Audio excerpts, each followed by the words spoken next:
You're very welcome along to the Sunday pay-per-view. It's Richie McCormack here with you on this Sunday afternoon. We are here with thanks to Air, the home of Air Sport. Get amazing live sporting content free with Air Broadband. We'll bring you through the papers and the headlines. First of all, we'll go with the back page of Sun Sport first of all, and this is the story that obviously dominates today's papers. Pray for Fergie is the headline they've gone for there. Football unites as Alex fights for his life.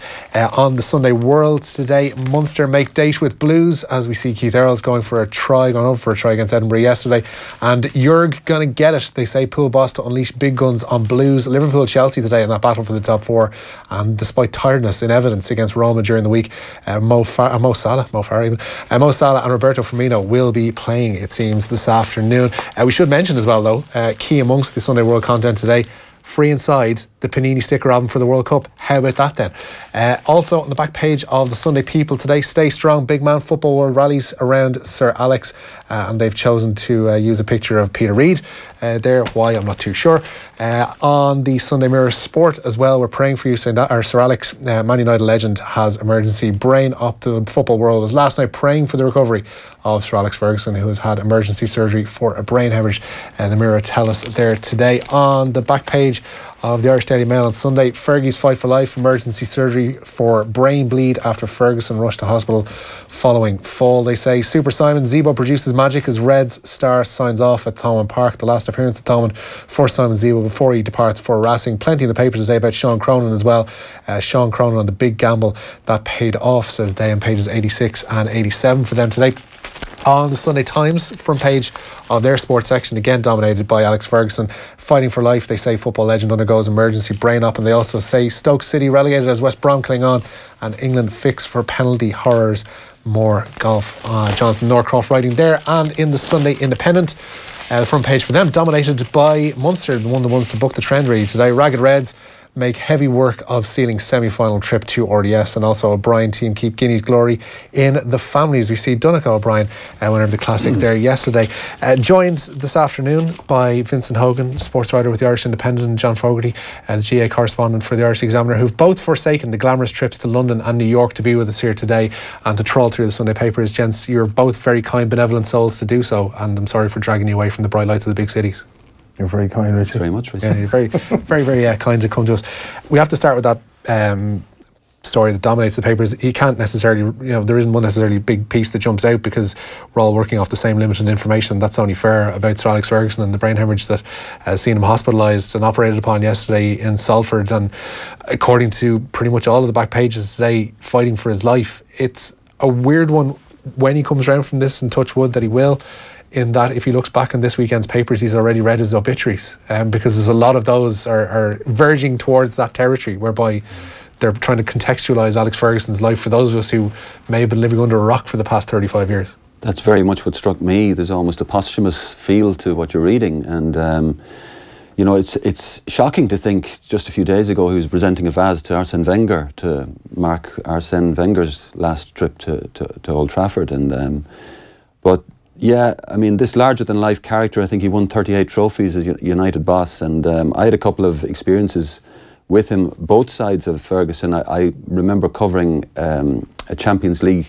game against Barcelona a good few years ago, and at the time we had I think it was a World Cup qualifier against Northern Ireland coming up, and Roy Keane was carrying some kind of an injury. This would have been the 93 kind of direction. It was thereabouts, and Keane had already been ruled out of this World Cup qualifier because he was to have an operation.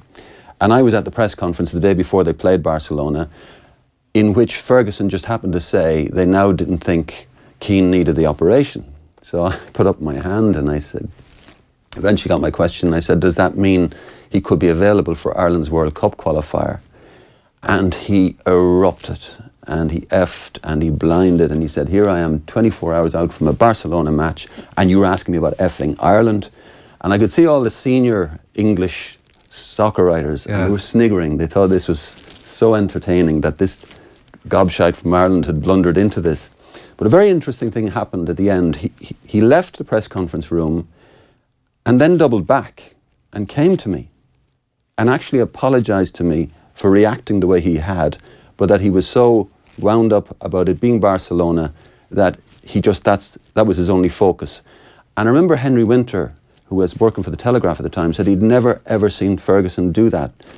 So there was that side to him, that he had a conscience, and he didn't like the way some of the senior writers had been sniggering at the way he treated me.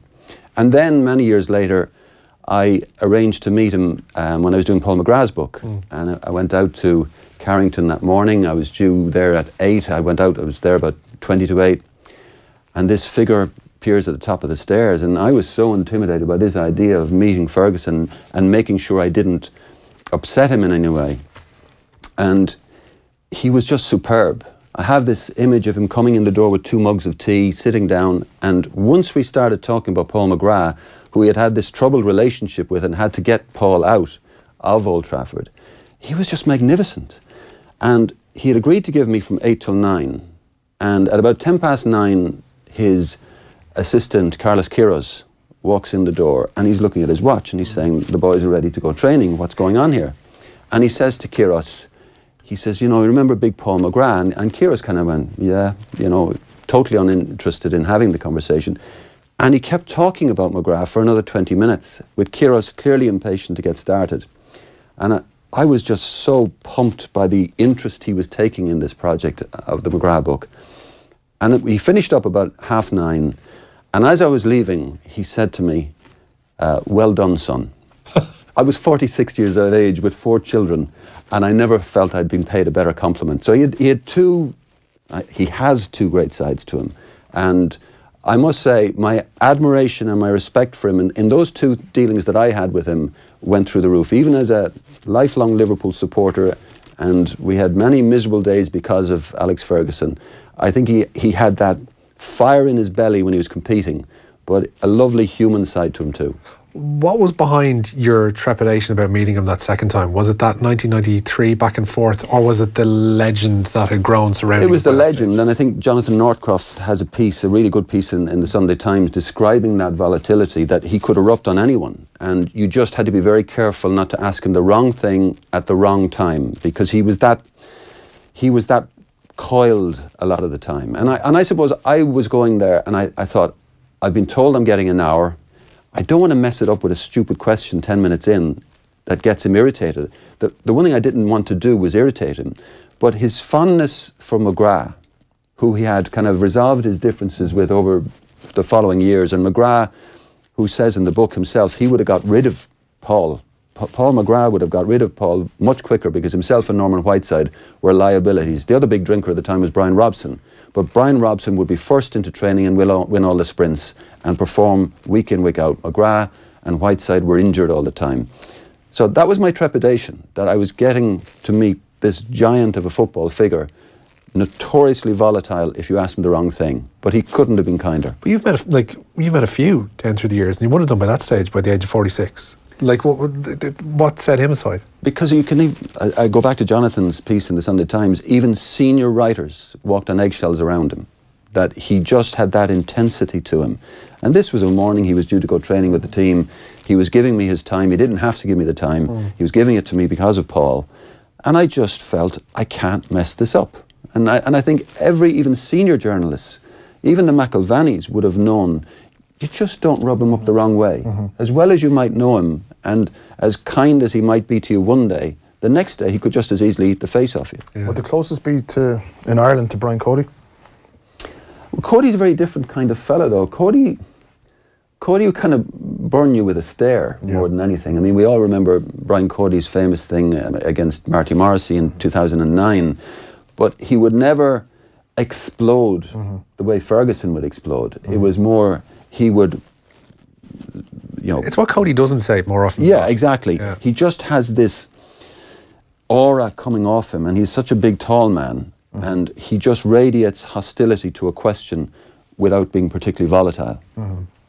I would agree, absolutely. Ferguson, like, outside, much like Vincent here, I'm a lifelong Liverpool supporter, and you know what Ferguson would have subjected me to over the years, would be, not taking it shocking personally there, John. Yeah, well, there's been plenty of years, Richie, where he has subjected us to a lot of pain in that regard, but he has such a relationship with Ireland. Like if you go back the recent Laker Gale of Graham Gerrity, there's Alex Ferguson being interviewed by Gerrard Canning about Graham Gerrity and whatever.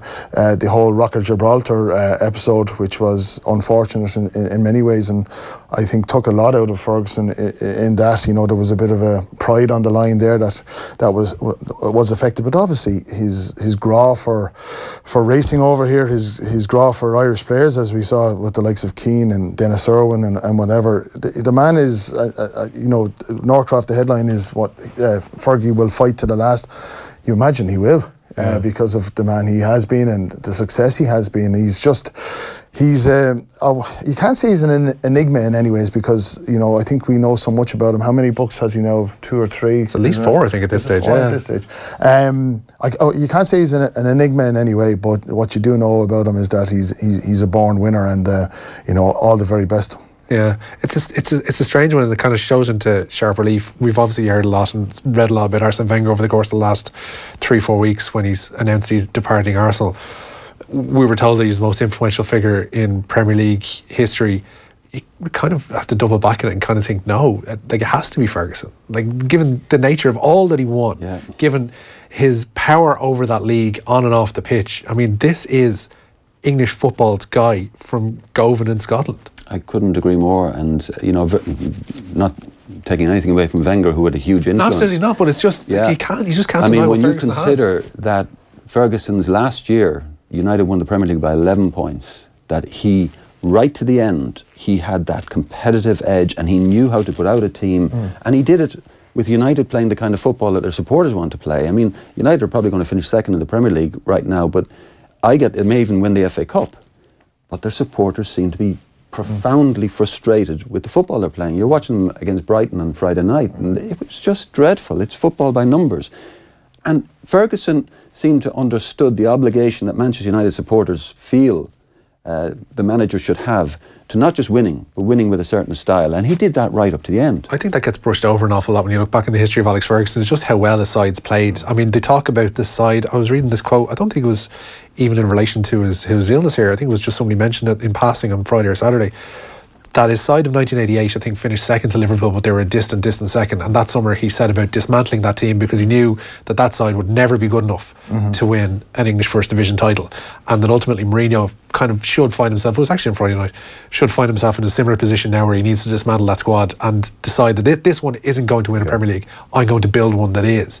But through all the winning, I don't think the style of football that he played throughout the course of his 20-odd years there in charge gets looked at enough and gets praised enough. It was thrilling, Richie. There's no denying that, and you know, it was begrudging on our behalf to admire it as we did. But the man is very much, he was, as a manager, he would have been aware, he would have been cognizant of the DNA of the club. Like going back to the Busby Babes, going back to Best Law, he was aware of we hear the expression the Liverpool way, but there's the Manchester United way, and the current incumbent there is not a man who seems to be aware of that or has any appreciation of that. And as Vincent said, they're going to finish second in the Premier League, having played second-rate football in a way, or a team that has almost been resigned to it. Like obviously Pogba hasn't fitted in there, and for all the strengths that Mourinho has, he's, you know, Mo Salah, Kevin De Bruyne, these guys have slipped through his hands. He doesn't seem to be the type of manager that would develop guys, whereas you look at what Ferguson was able to do with that class of 92. You know, he was always aware of everything in the club. I don't know if Mourinho is aware of everything in the club, certainly in terms of bringing guys up the way Ferguson did. You also have to make the point that Ferguson knew how to upbraid players in the dressing room and within the bubble. What Mourinho did the other night, talking about the reason it's Lukaku. It was such a pointed criticism of the likes of Rashford and Martial, these young players who look like they've come to a brick wall in terms of their development. And that has to come back to how they're being coached. Now, these guys may be asked to go and win the FA Cup for United. And I can't imagine what positivity can come from a very veiled criticism of these young guys, their manager more or less saying they're not up to it, and yet they've got an FA Cup final to play in a couple of weeks. That doesn't make any sense to me, and it seems to me really risible man management on behalf of Mourinho, who just seems to be perpetually frustrated now. Ferguson wouldn't do that. He might sit down Rashford and Martial in the dressing room and give them the famous hairdryer treatment, but it was not for public access. It strikes me that although Mourinho claims to have learned so much from the tenets of Ferguson down through the years, that he acts in almost the exact opposite way. Ferguson would, as you mentioned, I would doubt would ever call the players out so publicly as he has done. I think the opposite would have been the case, in that he'd praise them to the hilt and behind closed doors give them an absolute bollocking. And then from that point on, allow them to kind of join the dots and discover where they want to go as a player and as a man, and move on from there. Whereas it's far too easy to praise a player that you paid 90 million quid for just last summer.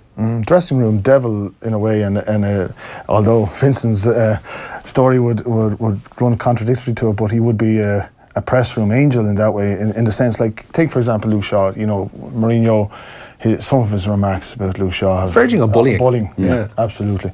And you would never have seen him do that. Like, obviously there was players that frustrated Paul McGrath being one of them, because he was just so damn good, but obviously things off the field affected him like that. But you would never have seen Ferguson, absolutely, you would never have seen Ferguson doing anything like that. He would, in fairness, he'd put his arm around, and if he wasn't good enough, it was good luck, thanks very much, thanks for your contribution, and that was that. Yeah, fingers crossed that the posthumous nature that Vincent mentions here of a lot of the pieces today actually doesn't ring true come the next few weeks and months.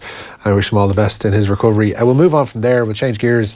We'll talk about dressing rooms. We'll move on to pages 2 and 3 of the Sunday Independent, which is a massive piece from Paul Kimmage on the goings-on at St Paul's GAA Club in Athenry in Galway, St Mary's, GAA Club in Athenry in Galway. It's a really in-depth piece and lots of really hard work done by Paul on this one. I'm not sure the intricacies of it would be best served in a 5-10 minute piece here on the radio. We'll do our best to kind of convey the main issues surrounding it. Basically, there were young players that had issues with the way they were coached. There was a letter of complaint sent by parents to the club and onwards, and went to Croke Park. But ultimately what we focus back down on, the main issue here, is best practice of looking after young kids in the care of GAA clubs. And I suppose not just in the care of GAA clubs, this is a far wider context, and sports clubs in general have a duty of care to look after the kids that are coming into their orbit, really. A massive piece. As I say, John, I'm not really sure that if we get into the ins and outs of it, we're going to do it ourselves or anybody involved any kind of justice. It's that intricate and that dense, but there are certain issues you can take from it, certainly. Absolutely, Richie. A couple of general points we can make about it, like best practice, and Paul mentions there exactly the code of behaviour for all the three main sports bodies in Ireland, and the GAA is the last to be cited there. Not everyone is moved with the times. You know, the way we were brought up, the way we would have been coached is not the way you should be coached now as a child, certainly. You know, there would have been F's and blinds thrown at a lot of us, I would imagine, over the years, and you know, that there has been a concerted effort to try and stamp that out. Yeah. But obviously not everyone is moving with that.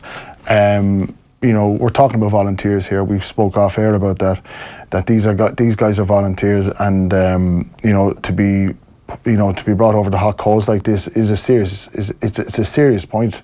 It's a serious article too, and as I say, it's of interest in a very general terms too, because this possibly could be happening in one or two other clubs, but it's just a case of guys not moving with the times, as far as I can see. Initially dates back to 2015 and brings us up to pretty much the present day as well. But we'll mention that code of practice that GAA mentions, saying the Gaelic Athletic Association is committed to creating and maintaining the safest possible environment for all young people who wish to participate in our Gaelic games and activities. We will take all practicable steps to protect them from discernible forms of abuse, from harm, discrimination or degrading treatment, and shall respect their rights, wishes and feelings. The message is clear, says Paul: send us your kids, we'll really take care of them. And then goes into great detail about the incidents that have gone on in Athenry here, Vincent. But it is that you kind of worry that those statements and just putting that on your website and the GAA's website would be paying lip service to the kids that are put in the care of clubs around the country, be it actually, you know, Gaelic games, be it hurling, be it football, be it soccer, be it lacrosse, be it basketball, whatever. I mean, you want to know that your kids are actually being looked after here and being trained in the best possible environment. 100%. I have to put my hand up here. I was aware of this story. I was contacted by someone in relation to this story about a year ago, And I just realised that you would need to put an enormous amount of time, which Paul clearly has, and deal with this matter forensically, which there's no one better than Paul Kimmage to do that. The one thing that strikes me here, it's kind of a shot across the bows of every volunteer in every sport. I mean, there are people, and there's such a reliance on volunteerism within the GAA particularly, that people take charge of underage teams with no qualification other than the fact they're willing to put in the time. And I'd be a bit like John. I think the idea of any of us who grew up underage teams and, you know, people using bad language, which is in the rules, you're not supposed to do that with underage teams. That's one of the main pillars of this point. And quite rightly, they shouldn't be allowed. But it's kind of something that has happened to us all. We've all encountered that aspect to it. Doesn't make it right. I think the flip side of this, and Athenry have not handled this well, and they don't come out of this well, the way the club dealt with this. But the flip side of this is you will have volunteers taking charge of teams and saying, my God, you know, is it worth the hassle if you know, this is the heat that I'm going to have to deal with.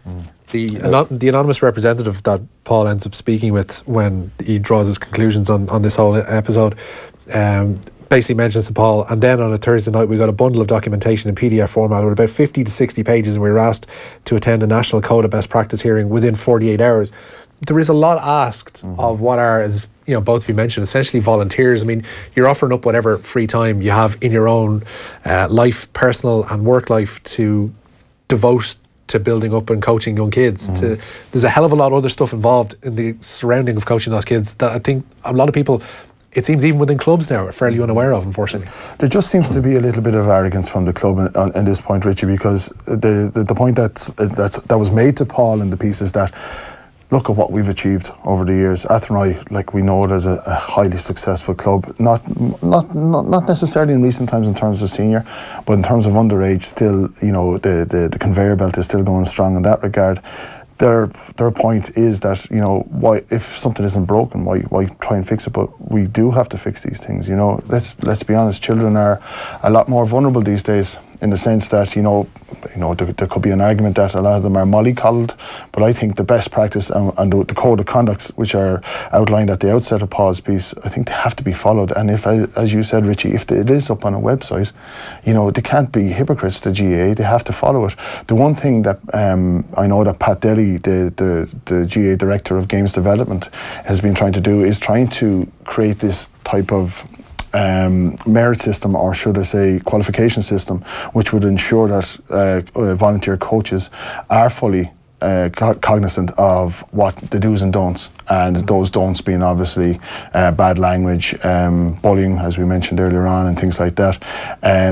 This isn't, you know, the GAA I can imagine they are doing their best here, but there does seem to be, as mentioned at the end of the piece, a bit of denial. Hopefully there will be a bit of acceptance in the future. This would be probably required reading for anybody within a club, and especially the administration of a club over the next week or so. Yeah, that's why I say I think it's potentially a shot across the bows of every club, because the education of coaches doesn't extend to the rules of the game and you know, what they need to know about the particular game they're coaching. It extends to exactly this, a code of practice, and remembering particularly you're dealing with children and you have a responsibility to remember that they're children. And so I think Athenry have walked into this through their own maybe complacency in dealing with this matter to begin with.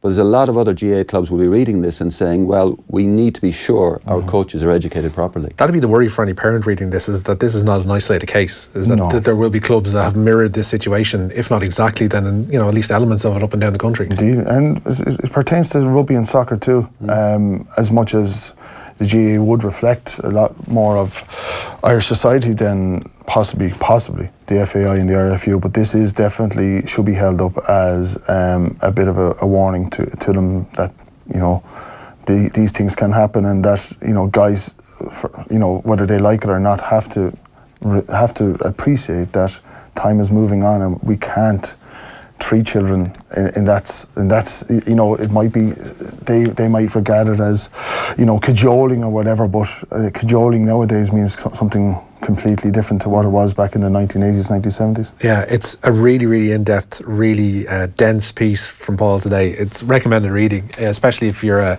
parent and you've got kids involved in any kind of sports club, wherever you happen to be in the country. It focuses primarily, obviously, on Athenry, given the nature of what's involved here, but it's definitely required reading for any club administrator, any parent out there listening as well or watching in this afternoon. I'm not sure we can entirely do it justice given the time constraints and all the rest of it that are upon us here, but yeah, definitely pages 2 and 3 of the Sunday Independent today. Are you both really pumped for the start of the Connacht Championship today, lads? New York have a chance, Richie. That's what I keep hearing outside in the office. Yeah, Leitrim are always seen as the quarry. As much as you know, I think Leitrim got they were given a scare. The closest New York have got to a victory, obviously, was a couple of years ago in Roscommon, when they were, I think it was 3 years ago.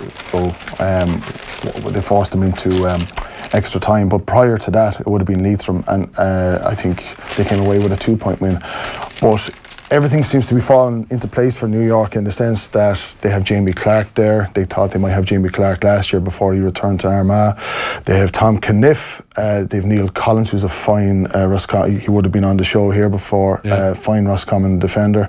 Currently hoping to make a name for himself in fashion over in New York. There's a couple of the fashionistas on this team, all right, with Jamie Clark and whatever, but there's Luke Kelly, O'Grady there from Wexford as well. So there is an opportunity. Like, there was discussions last week among journalists, like, you know, could we see a double for the Exiles today? I think Sligo might be a little bit more prepared for London, but Leitrim know that they're seen as this sort of hide to be scalped, and I think they should just about do it. But don't be surprised if we're talking for the next couple of days about New York finally doing something about it. Mark O'Shea writes about it in the Mail on Sunday today, Richie, that New York deserved their position a few years ago. If you remember, Pat Spillane was questioning whether, I think it was in London in particular, but questioning whether Exiles should be in the championship. But with the amount of money that New York GAA are contributing to the likes of, we might talk about it later with the Kerry Centre of Excellence or whatever. I think if New York want to play in the Connacht Championship, and they have been doing since the 1999, I think, then let them play. Well, there's 2 pieces from Mick Foley in the Sunday Times today that kind of focus on that wanting to build. In his piece with Kieran Deely, who is coaching London, he wants to basically see London stamp their own identity, and then obviously he mentions, we'll get to that piece now actually, that Mick writes about counties waking up to the commercial opportunities that are available to them. He's talking about Kerry hiring Maurice O'Mara's imminent appointment as a commercial manager for Kerry GAA, says passed off without much comment or notice. It follows on 4 years from Mossy Quinn being appointed to a full-time commercial and marketing manager for Dublin, and he says just look at the 13 different brand partners listed on Dublin's official website reflects the gigantic impact that appointment and the game has had. Also, Wexford are heading down the same route. Aidan Martin in March was their first full-time commercial manager. Cork, it seems, will be heading in a similar direction. And it's fairly fertile ground, or at least it can be, as Mick points out. A single trip to America in 2015 for Kerry helped raise $1.15 million to help build Kerry's new Centre of Excellence at Currans, with other large chances raised over the years throughout international and domestic sources. People talk about the professionalism of Gaelic games, or the impending professionalism of Gaelic games, being in terms of players getting played. The reality of it is, professionalism in Gaelic games centres around the ability to raise these kind of funds and to be able to build your infrastructures, I suppose you'd say, and in terms of building a 1.15 million Centre of Excellence built on New York money almost alone. I mean, that's crazy. And I think there's a kickback happening in the likes of New York now, where the local New York GAA establishment feel that they should be getting this money and they should be developing their own game over there rather than the likes of Kerry. I mean, Kerry have desisted now from that. They have their centre in Currans built. I know, for example, I was doing Gooch Cooper's book around that time, and he was telling me how he went over and he was completely astonished by the heavy hitters in New York that were so taken up with Kerry, and their identity was Kerry, even though they might have been there for 20 odd years. And the money raised and the awe within New York for the great Kerry team, the Bombers and the Mikey Sheehys, was very, very vivid. But I think there's a wonderful juxtaposition, and it sums up the wild contradictions of the GAA today, that above Mick Foley's story about that is an interview by Dennis Walsh with Johnny Pilkington. And maybe the last great team of the modern GAA world, if you like, the Offaly hurling team that won 2 All-Irelands in 94 and 98. And Johnny was the defining figure of that team. He smoked 30 cigarettes a day when he was hurling. He liked his pint. And it's kind of a throwback. You're going from the Currams, I think it cost 7 million or something, whatever they put into Currams to build this centre of excellence and best practice every way imaginable. And it's like the interview with Johnny is a throwback to before the whole game, hurling and football, was consumed by this almost robotic adherence to dietitians and strength and conditioning coaches. He even mentions that it was there in the 90s himself, and that, you know, Offaly ultimately paid scant regard to it and it worked in their favour. Well, I think Johnny plays up that, and he played it up at the time. But if anyone saw Johnny Pilkington hurling in his prime, and Dennis makes this point, he was a cracking player with a great engine on board. So he might have smoked 30 fags a day, but he trained as well, and he didn't drink maybe the industrial quantities. But there's a great line from Dennis which I think sums them up. He says of Johnny Pilkington, he was part of a beautiful team who were hurling's last punks. And that sums them up perfectly, because they had this irreverence, and when Babs left them in 98 and Michael Bond took over, and you're just saying, well, this is going down in flames. And I think Johnny references a challenge match they played against Kilkenny, and they were beaten out the gate. Yeah. But they had this self-belief about them and this willingness to do things their own way. And Michael Bond, I think, came in and just was a facilitator more than anything. He understood there were these brilliantly creative hurlers who just did things to their own rhythms, and they went and won the All-Ireland. And it, you know, I can't imagine that being possible today. You know, the way everything now is almost robotic and thought control. It's difficult to notice where a skillful player ends and where the start of a really stringent management structure begins now at this stage. I mean, and it's the marriage of the two that ultimately they say is going to win you an All-Ireland. But you would like to see teams that harken back to this Offaly side of the mid to late 90s. I mean, they were an absolute joy to watch. And natural hurlers, yes, I suppose, pretty much shot throughout the team, from goalkeeper on out, the Pilkingtons, the Dygans, the Daithí Regans of this world. Like, they were a phenomenal watch. Yeah. You pine for those days, but you kind of figure that they are to some degree still there, if only they'd just be let. Imagine, and that's what that hints towards a little bit here too. Well, imagine, and 20 years on, Kevin Martin is there, and unfortunately, you know, Offaly seem to be favourites to be relegated this year. So 20 years on, it's relegated from the Lee McCarthy Cup, which is startling in a way for such a proud county like that. The fact that they have to play 4 games this year as well, Richie, in 4 weeks, like, you know, they're seen, obviously the Leinster Council see them as equals, but the fact that they have to play 4 games in 4 weeks, just like Wexford have to do, Tipperary and Waterford have to do, I think that kind of, you know, that makes the point, or backs up the point, I should say, that Vincent has been mentioning, that this is a professional era now of the GAA and everything but pocket in that way. Like Kevin Martin, I know of, I don't think Offaly have anything in terms of recovery other than salt water and things like that to recover from these games over the next while, where there are teams. Derek McGrath was speaking recently, I think, about one Munster team sending their strength and conditioning team over to the Premier League club to get some information as to how to help them to get through this intense schedule. There are cryotherapy units, mobile units being set up. I think Tipperary might be looking at that. There's an oxygen chamber in one county as well that's being used, and Offaly, unfortunately for them, seem to don't have anything in place, which is so unfortunate for them in a way. But what does it take for them to...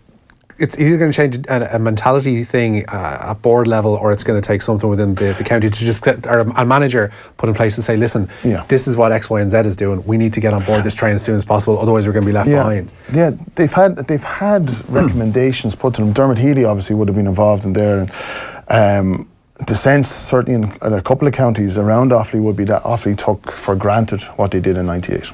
And that they never built on it, that they saw these teams, as much as they were in many ways an outstanding and outlier team in many ways, they never built on it. And I think, to be fair, in recent years they have, though. They've the Faithful Fields, they've built this centre of excellence down in Kilcormac, and there has been fantastic work done on that level in terms of, having a common facility for underage teams and the senior teams to train and prepare. And I remember talking to Michael Dignan, earlier this year, and he was making the point that when they went fundraising, the goodwill within the county was fantastic. That they raised the funds needed for Faithful Fields almost overnight because the goodwill is there. I think it's kind of the trouble with the GAA at the moment is Kevin Martin actually needs to put the cart before the horse, in a sense that he needs to be successful before he'll be able to access all of the facilities that you're talking about, cryotherapy chambers and this. It's just very hard to commit to that kind of investment with a team that most people are assuming it's going to be between themselves and Dublin to be relegated, and they won't even be playing for the Liam McCarthy Cup next year. So how do you make that investment with that potential end to your season here? So it's a very difficult one for Offaly GAA. There is goodwill there and there is investment there, but he needs to actually keep them up before someone says, you know what, we're onto something here. It's been late though. Like O'Connor Park is, I think we've all been to it. It's one of the best venues in the country. But instead of investing in people, they invested in bricks and mortar initially. Now they're playing catch up, and they could be playing catch up for 10, 15 years. And that's the unfortunate thing, because the delight, going back to Offaly beating Dublin at the start of the league. Now Pat Gilroy was trying to find things out, Richie, about his team. There were some players there who I don't think played for Dublin again, or certainly got little game time. But the delight in speaking to Offaly people after that game was huge. Even Dahi was in here. I was on the line the day after, and he was almost emotional talking about it. And Dignan on Twitter that night certainly was too. The reasons behind that maybe slightly up in the air, but it still means so much to them to see them be successful. Yeah, hurling. I know this is such a trite expression at times, but hurling needs a team like Offaly. They need you could argue this year anyway, as much as the football. Yeah, you could argue that the hurling championship is more open than the football championship, but it still needs a team like Offaly. Yeah, you kind of wonder, can they tap the minds of people that are out there? I know Liam Sheedy was in the dugouts for the Antrim hurlers. Michael Kavanagh and Martin Cornford were on the sideline for the Meath hurlers yesterday. It almost seems like it's a deeper thing than trying to tap knowledge of people who've been at that top table. They need almost the wealthy benefactor to come on board. I mean, that's where teams like Offaly are now, and it's not just them. I mean, there are teams in and around that level that needs somebody to just invest, not necessarily money, but with that money and a huge element of faith. But the one thing we never legislate for is they need luck. Kevin Martin needs luck. He needs a big win this year to get that kind of momentum behind him. And do you know what they did to Dublin and Croker? And I agree with John. Pat Gilroy was looking at all manner of different options. Maybe there was a slightly artificial element to it, but I think it was the way that Offaly hurled that night, the way they just physically went for it and drove on and were kind of ruthless even. I think that's what Dahi Regan and Michael Dignan were visually emotional about, that they just saw an Offaly team that wanted to be part of this. Richie, you talk about benefactors, Richie. Managers these days have to be fundraisers too. Like David Fitzgerald from Waterford to Clare to Wexford has been a huge fundraiser for the counties he's been involved in. Kevin Martin obviously is more concerned with bringing Offaly to a style that they're more comfortable with, the double sweepers and everything. But that works for somebody when you've got the first personality like a Davy. I mean, not everybody has a Davy in charge of them. Martin would be hugely respected, obviously, in Offaly. You know what I mean? Going back, he would have been highly regarded as a hurler. But I take your point. Jim McGuinness was able to do the same thing in Donegal, because he was Jim McGuinness. You do need these guys, but we're getting to the stage now where, and that's why I think Wexford, Kerry in this regard, and Dublin absolutely with Mossy Quinn, like it must be a great relief for Jim Gavin to have someone like Mossy Quinn there to take a load off. He doesn't even have to delegate, and that's what you're going to see. The Cork footballers obviously are doing the same. I think Ronan McCarthy will be delighted with that too in the future, that someone else rather than themselves is having to go around and drum and put the cap in hand out, put the cap out to everyone, because there's only so much of a manager can do, especially in a volunteer position. I think Galway had a commercial manager as well, and he's gone to Connacht Rugby, so he was clearly doing something right, and they're now in the process of looking for another one. So most counties are clued into this, that what's needed.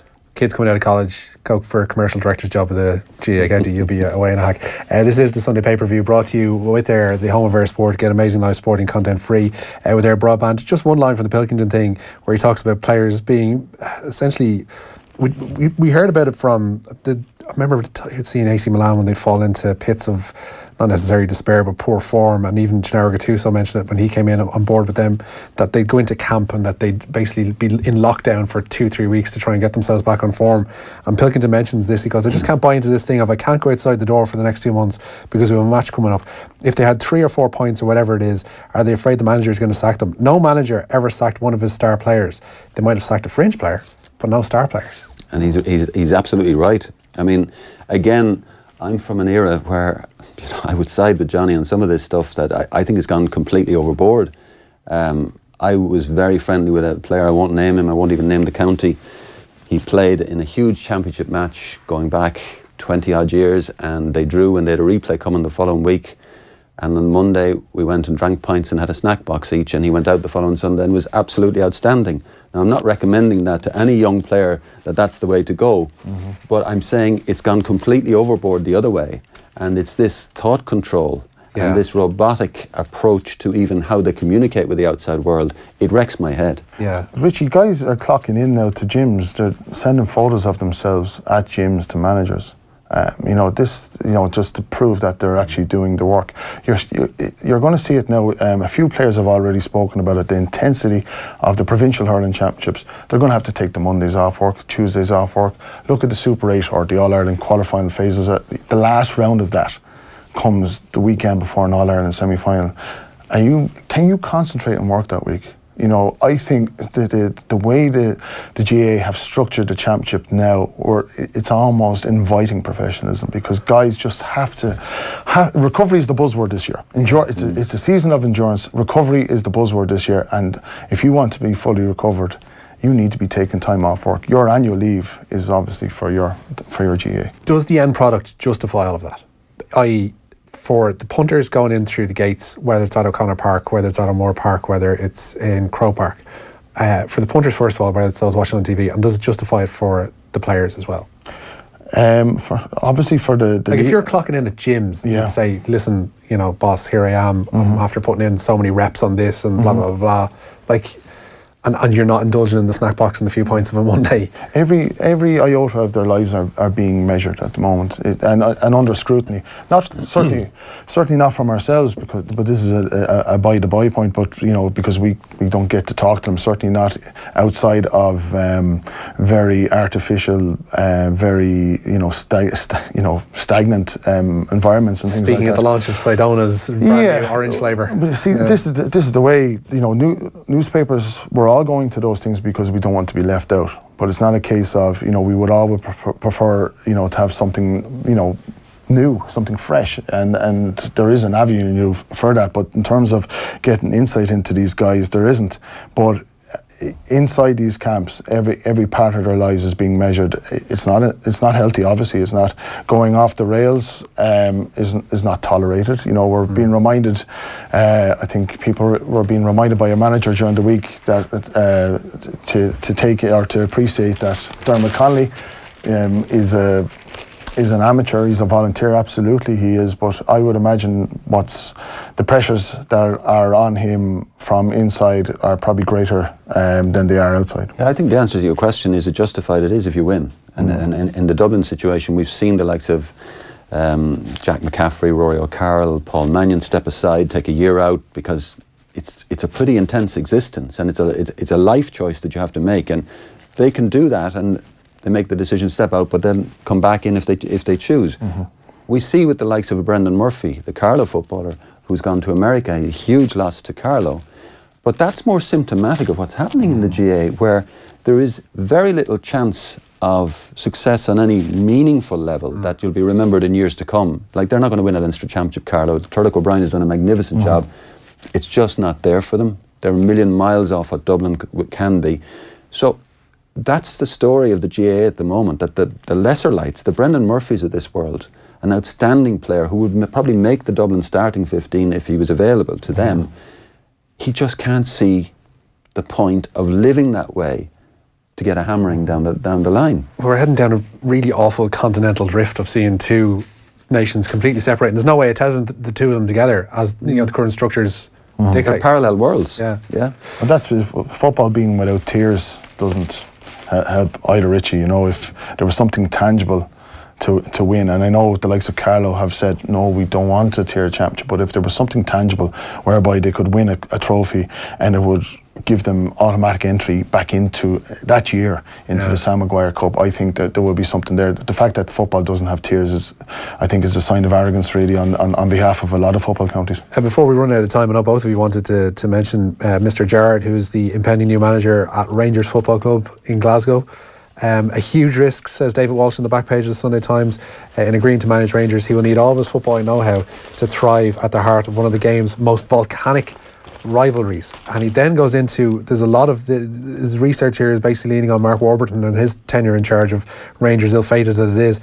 But it seems that pretty much anybody who goes in charge of Rangers, until things change rather drastically in Scotland or indeed at that club, all tenures are going to be ill-fated if you're a manager. Stephen Gerrard be damned. I said it to you outside, Richie.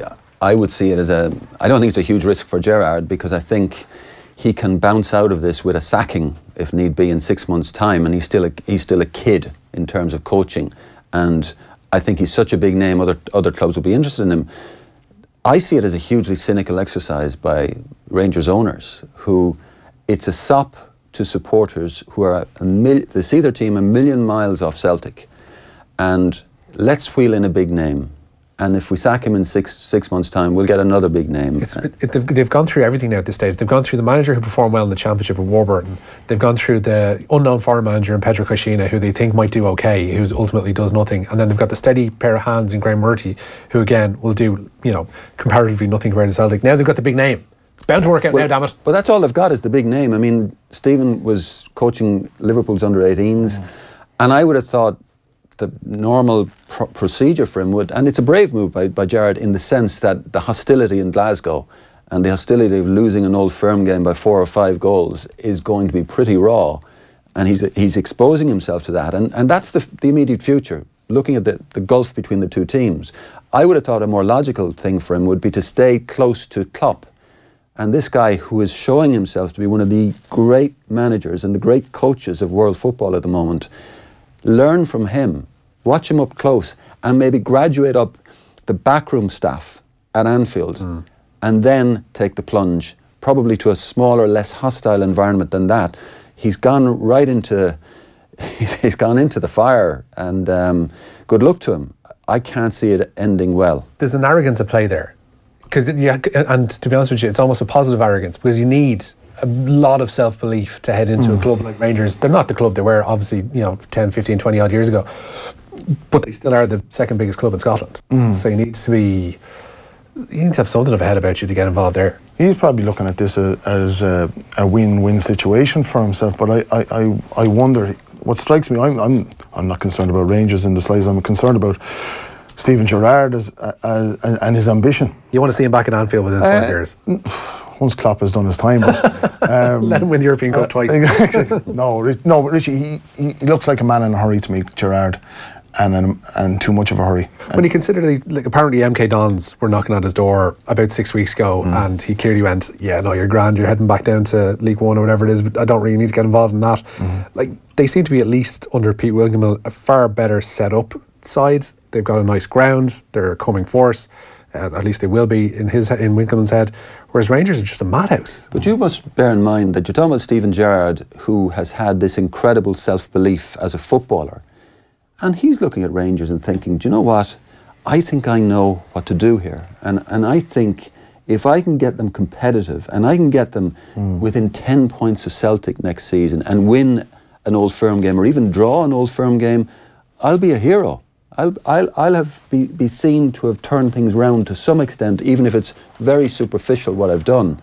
And I think self-belief has never been an issue for Stephen Gerrard in his entire football life, and that's what's carrying him into here. And he's looking at this big stadium, this big red brick stadium, an iconic stadium, and he's kind of thinking, if I can get this place bouncing, I agree. What's not to like? Absolutely. I think Kevin Kilban was mentioning, or was it Kenny Cunningham during the week, that they can only see this as a short-term thing, 3 years max, and a case of if he brings them within, if he's seen to be the man that's left a legacy that did the spade work for Rangers to actually make it a rivalry, because let's be honest, it's not a rivalry anymore. If he is regarded as that then I think he will be happy. But in terms of a step up, you have to wonder. As you said yourself, Richie, MK Dons would be seen as a more suitable opportunity, but Steven Gerrard and MK Dons just doesn't seem like a compatible name mix. But again, Gerrard is here on his name. Has he earned his Spurs? I don't think he has. The reports coming back from him, from what I've seen of working with Liverpool's under-18s, have been largely positive. To be fair, I don't think there going to be anything but when you have that level of player. But you know, Warburton mentions here when he's talking to David Walsh, saying financially Celtic are far stronger than Rangers, and if they qualify for the group stages of next season's Champions League, that's another 35 million in the kitty. The sheer finances involved here are completely at odds with one another. He's going to be dabbling. He's probably going to be going back to Liverpool for a certain number of underage players and then shopping in League One. But there's a kind of a double whammy dimension to this, Richie, because he's trying not just to beat Celtic, who have so much more money, but he's trying to beat Brendan Rodgers, who, whatever people think of him, and I actually admired him hugely as Liverpool manager, he's a very good coach. He's a very smart coach, and he has improved players he works with. We have no evidence that Stephen can do that. And this is what I'm saying. It's a shot to nothing by Rangers. You know, there's no reason to believe that with not a fraction of Celtic's money and not a fraction of Rodgers' coaching experience, that this is the guy to turn things around. Football seems to have moved on a lot from the we'll just give it a go and see how it works out mentality, which is what this seems born of from both parties. Yeah. And just when you thought that Rodgers might be ready to move, you're thinking to yourself, no, he might stick around, you know, 1 or 2 more seasons, because Rodgers and Gerrard, there's always been questions. On the surface they got on well enough. There's obviously there was rumours, suggestions that all was not well, and obviously Brendan was telling Stephen that he wasn't going to be guaranteed a starting spot in the prior to him leaving for LA Galaxy and things like that. So there's a little bit of beef there, but I would imagine it's if Brendan Rodgers was getting complacent, or if his appetite was waning a little bit in Celtic, I don't think it has now. I think it's been replenished. Yeah, it's added a bit of box office, at least to the first couple of months of the Scottish Premiership season for next term. Gents, we'll leave it there. Thanks so much for coming in today, Vincent Hogan and John Fogarty. We shall leave it there. We'll have more from the pay-per-view this time next week. Cheers.